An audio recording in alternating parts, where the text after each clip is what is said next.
Hey, what's up, Eagle Nation? It's your boy Ill Will, and this is the Eagles Raw Report. We are 2-3, 5 weeks in, and tonight, Thursday night football, we got probably the biggest game of our season, but it's no pressure. It's no pressure at all. Right now, the NFC East is pretty much 0-0 to start off right now, excluding the New York Giants. Whoever wins tonight is in first place, or if we win tonight, we're in first place. If we lose tonight, we're in last place. So it's a lot riding on the line. But still, there's no reason to panic right now because the season is only in the second quarter, and we pretty much just got started. So I'm about to go over what's going on with the offense, what's going on with the defense, and what's the keys to victory tonight against the New York Giants. First off, Carson Wentz is 3 games in after returning from his ACL injury, and he's playing phenomenal. It may not look like that in the wins and loss column, but he's playing lights out right now. We just need everyone around him to collectively gel together and get back to that point. But there are a lot of missing pieces. We just got news earlier in the week that Jay Ajayi is gone for the season with an ACL tear, and that's going to hurt a lot. And it's also been a lot of talk in the news about LaShawn McCoy and Le'Veon Bell and Howard from the Bears and David Johnson from the Cardinals. Pretty much like we're in panic mode to get a running back. But it's not going to happen before tonight's game. Most likely, if a move is to be made, it will happen during the next week, pretty much during our off time. But with the offense now, with the running back situation, Doug Peterson needs to commit to the run a little bit more and have better running plays. If you notice over the past couple weeks, the Eagles have had most of their success running the ball through the tackles, or between the tackles, I should say. Now, he hasn't been doing that. It's been a lot of sweeps. It's been a lot of pretty much trying to bounce it off to the outside and then shoot up. But, the NFL has changed over time. So linebackers and linemen are faster than they used to be. So Doug Peterson is going to, I'm pretty sure he notices this. He's not coming out saying it publicly. But if he changes that, I'm pretty sure we'll have a lot of success. Another thing is our deep threat. With Mike Wallace gone, there hasn't been too much success from Nelson Aguilar on the outside, while Jordan Matthews is on the field and Aguilar, and they're trying to mix in the 2 tight end set with Ertz and Goddard. But they got to figure that out. And one person who came to mind who made a deep catch beyond 25 yards was Shelton Gibson, who ran a 4.5, but he set the NFL record in the combine with a 10.71 second 60-yard shuttle, who was previously held by Brandon Cooks. So pretty much he's a burner. He has proven that he's a burner. He came in to the NFL as a burner with that title over his name. So maybe they can mix him in more, give him more playing time on the field. Obviously, that means someone out of Aguilar and Matthews will have to sit out. I would put Matthews back out, put Aguilar back in the slot, put Gibson on the outside. So it gives you more speed to work with, and then it pretty much it keeps the defense honest, because they're not going to come up and play a run if they have 2 burners on the field. Because do not get it mistaken, Aguilar is a burner. Aguilar can take the top off the defense, but he has way more success in the slot than the outside, and it has been proven. So we all know that. The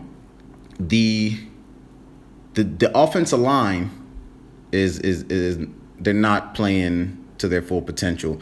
Now, my theory on Lane Johnson is that he's injured.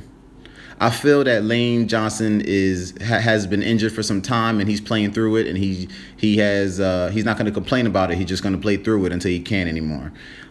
He's now on the questionable list with I believe a high ankle sprain or some type of ankle injury. I believe that has been going on longer than just this past Sunday. because he has given up two strip sacks in the previous 2 games, and that's unlike him. That is unlike Lane Johnson to do that. Brandon Brooks, the right guard, he's been pretty solid. Jason Kelsey has been pretty good, but I'm gonna save this one for last. The left tackle, Jason Peters, he's battling through injury with his quads, and it's shown on tape that he's battling. He's playing through it. It's not that bad, but if I don't really want him out there if the offensive line, if he's not going to help the offensive line block, but he has been doing a pretty okay job. Last but not least, the left guard position.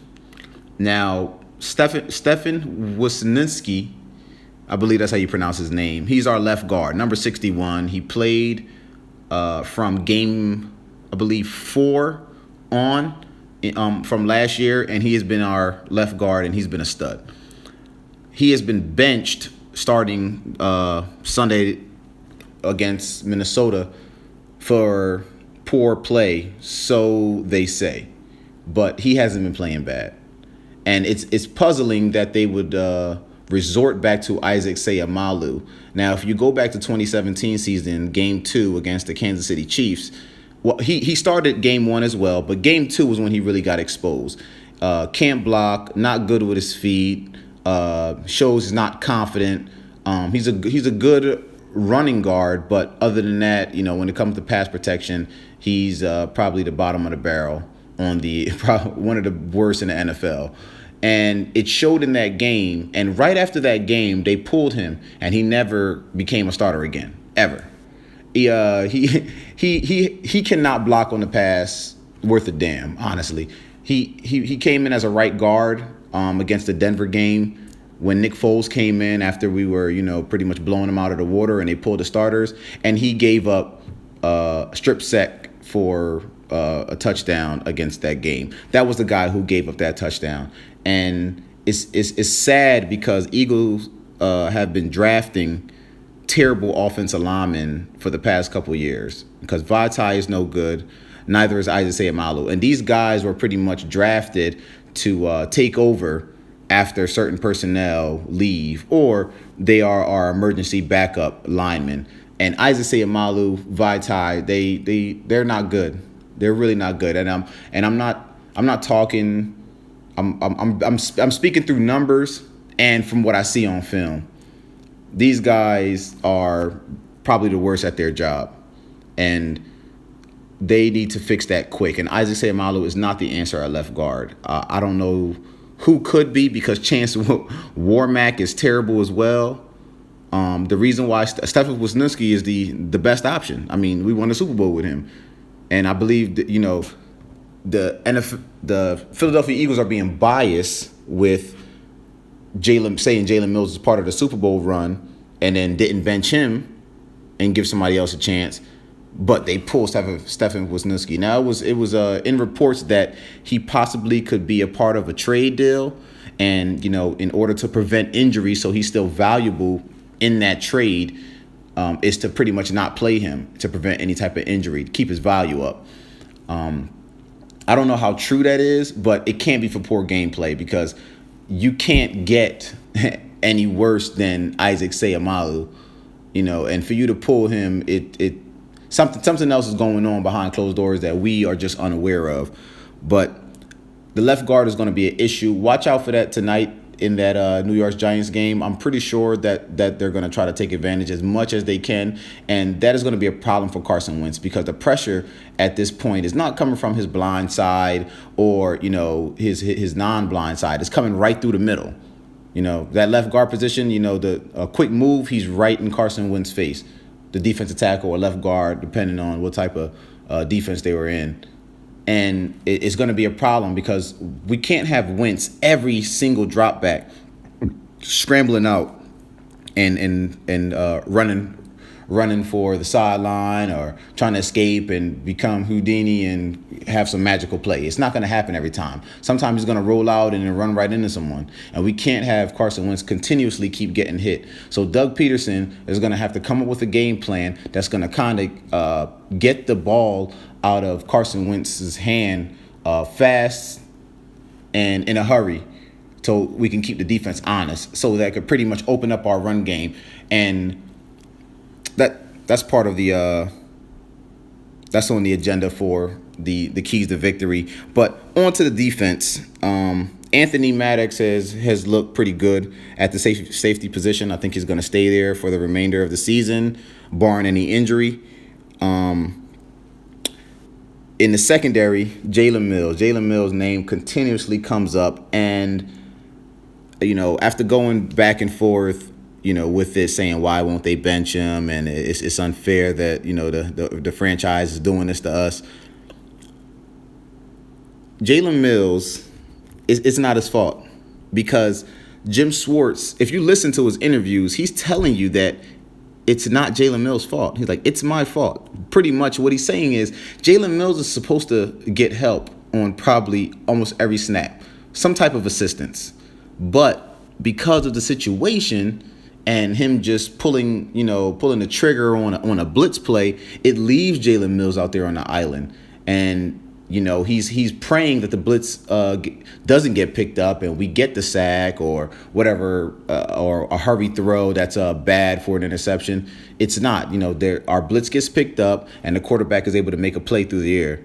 And 9 times out of 10, it's on Jalen Mills' side, and he's running for his life. Anytime a situation like that happens and the play starts to break down and the ball's in the air, 9 times out of 10, you're going to see Jalen Mills, the back of his helmet, running for his life.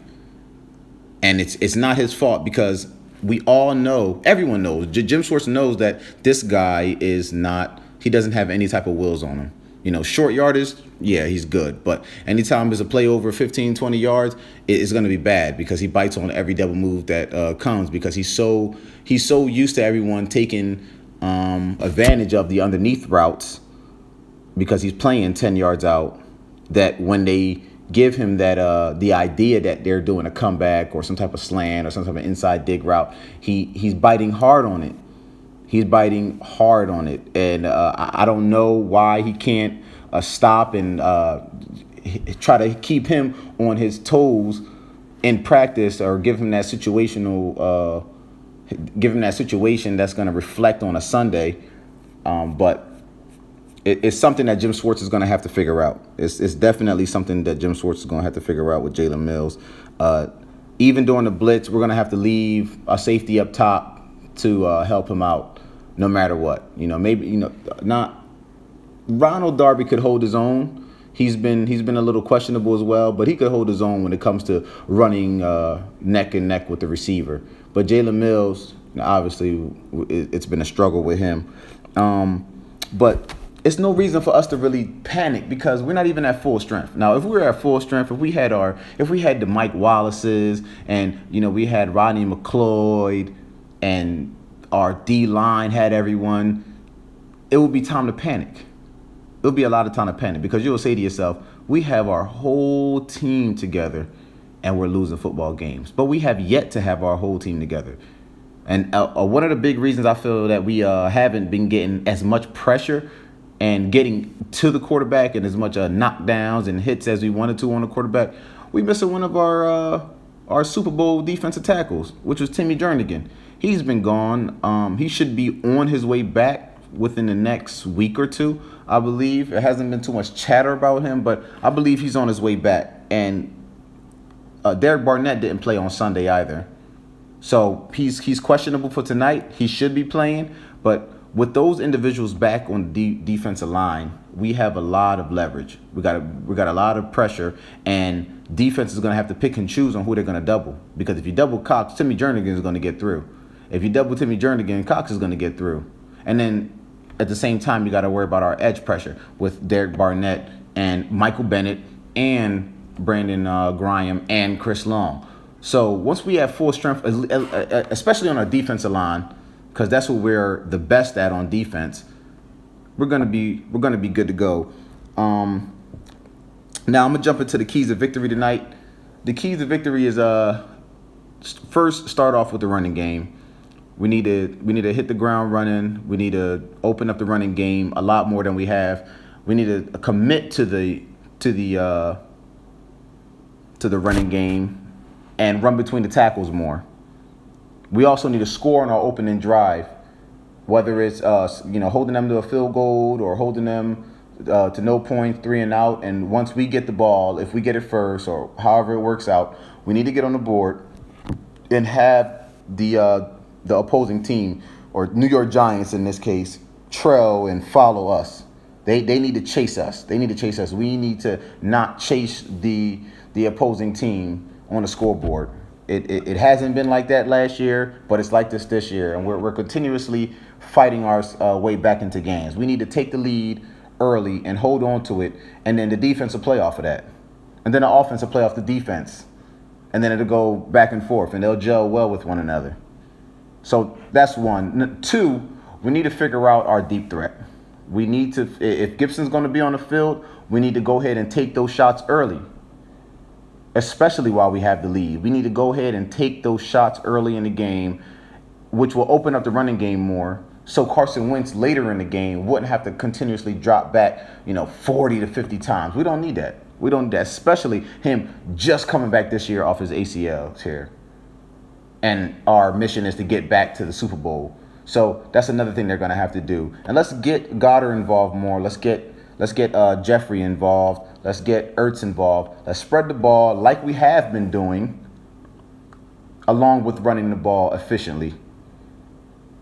Next, the defense. We gotta get back to pressuring the quarterback and getting back there. Now, with a non-mobile quarterback like Eli Manning, I think that today is going to be a good test to see if we can get back there and getting back there like the last year Eagles. I hate to keep dipping back into the past, but we need to get back to the last year Eagles and get that defensive pressure and get back there and create a storm back there for Eli Manning so we can hurry him and he could throw picks or fumble the ball or get sacked over and over and over again, to the point where they're switching up the game plan so much on the sideline, it's just going to play in our favor. The linebackers have been doing pretty good, and then it leads me to the secondary. The secondary with Jalen Mills, Jim Schwartz already know what he has to do. He has to just actually do it, and the players have to execute. We have to give Jalen Mills help up top. So whether that's Malcolm Jenkins or Maddox in the backfield, always shadowing him, waiting for him to get honestly beat. Waiting for Jalen Mills to get beat, we need that guy up top, because we cannot afford any big plays. The secondary cannot give up big plays tonight against the New York Giants, because they are hungry. They are desperate. They have burners on the outside. I don't think that the New York Giants are going to run on us effectively as they probably think, or probably the rest of the world thinks, because we have the number one rushing defense. Not saying that's a reason why that he won't run all crazy on us. Anything can happen, but I think that we will hold our ground when it comes to the New York Giants running the football with Saquon Barkley. But the big thing is getting pressure, not leaving Mills on the island, and creating turnovers. We're actually the bottom in the league at that. Pretty much averaging one turnover a game. We need to create more turnovers. We need to give our offense more opportunities to score the ball, and not the opportunities that the offense gives us, the opposing offense gives us after they score, because of course we get the ball right back. So once all those things coming together, I think we'll gel together and take tonight's victory against the New York Giants in New York. And it's going to be another great test for us, because we have yet to win on the road this year. So let's go 1-0 today and 1-0 each Sunday, because the season is nowhere near over. Nobody's in the playoffs yet. The playoffs don't start next week, so we're good to go. My score prediction tonight is 28-13, Eagles over Giants. It's your boy Ill Will, and this is the Eagles Raw Report.